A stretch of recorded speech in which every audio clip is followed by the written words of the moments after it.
Just days after a missile attack on Tel Aviv, the city was thrown into chaos.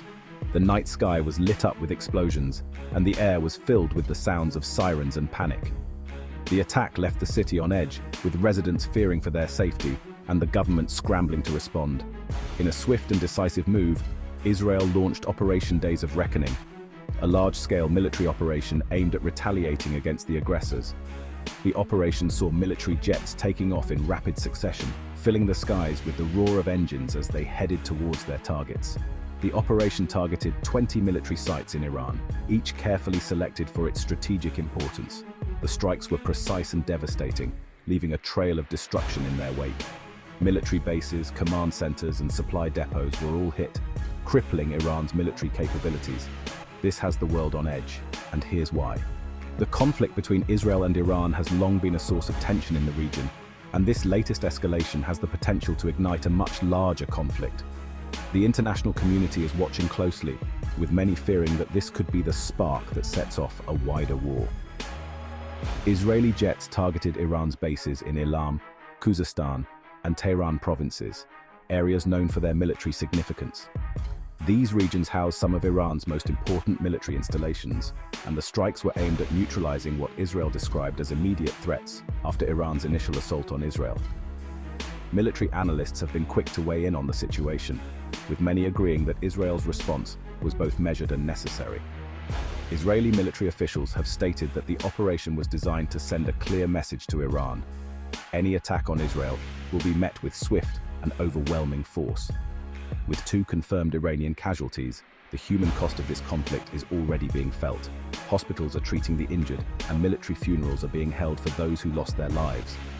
The emotional toll on both sides is immense, and the fear of further casualties looms large. Israel warns it could strike again if provoked.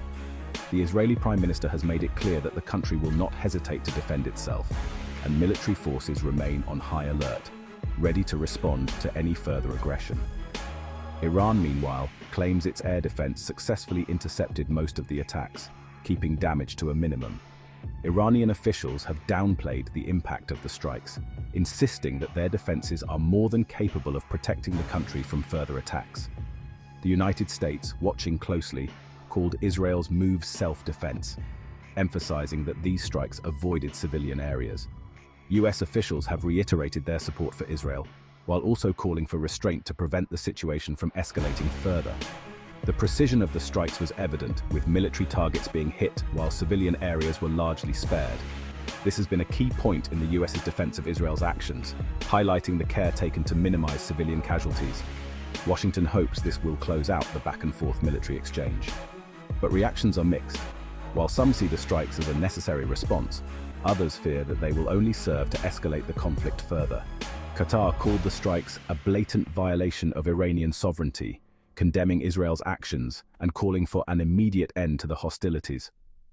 Protests have erupted in Doha, with many expressing their anger and frustration at the situation. While Turkey's foreign ministry issued a stark warning, claiming Israel's actions are pushing the region to the brink of a wider war. Turkish officials have called for calm and urged both sides to return to the negotiating table.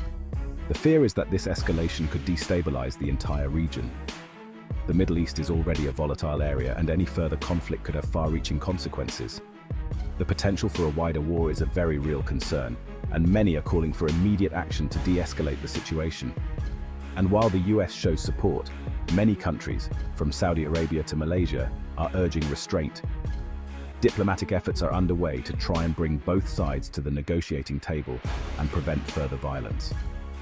Saudi Arabia and Malaysia have both issued statements calling for calm and urging both sides to avoid further escalation. The international community is united in its desire to see a peaceful resolution to the conflict. The fear, this escalation could destabilize the entire region.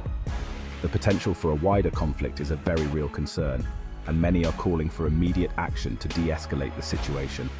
Germany's Chancellor Scholz and the UK's Prime Minister Starmer have both voiced support for Israel's right to self-defense, but called for an end to escalation. European leaders are urging both sides to exercise restraint and seek a peaceful resolution. Russia, on the other hand, is pushing for immediate de-escalation to avoid catastrophic consequences. So what happens next? The international community is holding its breath, hoping that cooler heads will prevail and that a larger conflict can be avoided. Israel claims it's ready to respond if Iran strikes back, with military forces on high alert and prepared for any eventuality.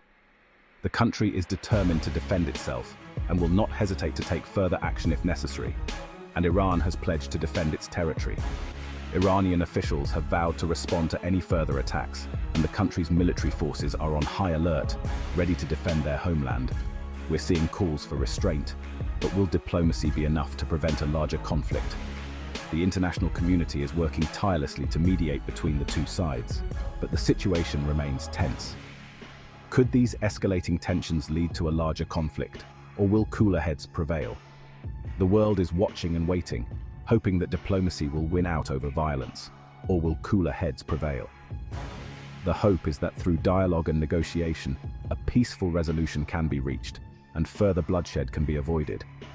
Let us know what you think in the comments, and share your thoughts on this complex and evolving situation. Your voice matters in this global conversation, and subscribe for more updates as this story unfolds.